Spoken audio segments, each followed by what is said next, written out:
Guys, it's Sisanie, and I got a lot of questions from you guys asking how we transition the twins from our bedroom into the nursery. Well, just for the record, they're not sleeping through the night just yet. Maxon is, Aza is not. Sometimes, like, actually last night we got lucky with her. She did sleep through the night. So anyways, it wasn't like a built-up thing.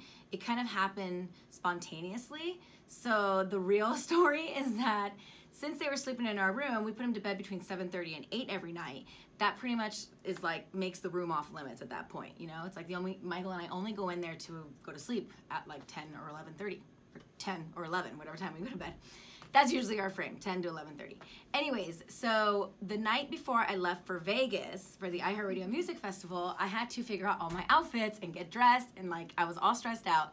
So I asked Michael, I was like, hey, can you just have the twins sleep in the nursery tonight, because they sleep in these little snooze. If you're familiar with bassinets, it's just like a bassinet, but the snooze are, they're like electrical bassinets. So they're motion detected and like noise detected. So when the babies cry, it kind of just rocks them a little bit more and it kind of rocks them back to sleep. So that's what they sleep in right now. And so we moved those into the nursery. That way I could figure out my outfits for Vegas.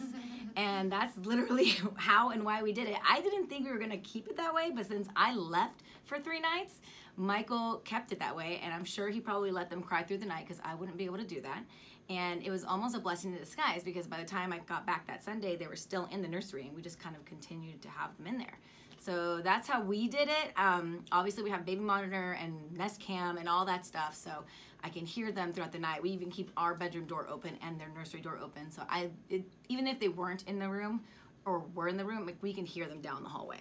So that's how we did it, and it works for us.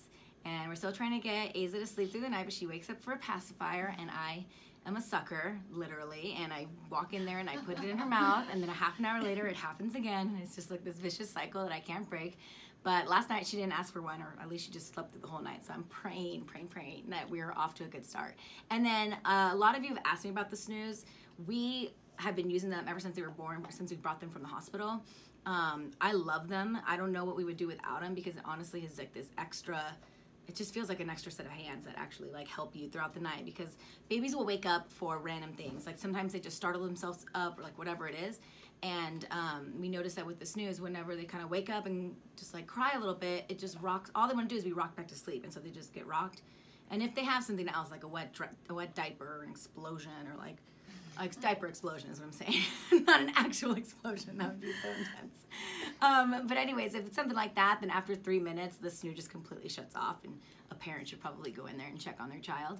But we are soon gonna be transitioning them out of those into their cribs, and we're already doing that during the day. So all their naps that they take are in the cribs without the snoo, and I think probably in a few weeks we'll be able to start moving them into their cribs. We're actually thinking about doing it this weekend, so we'll see.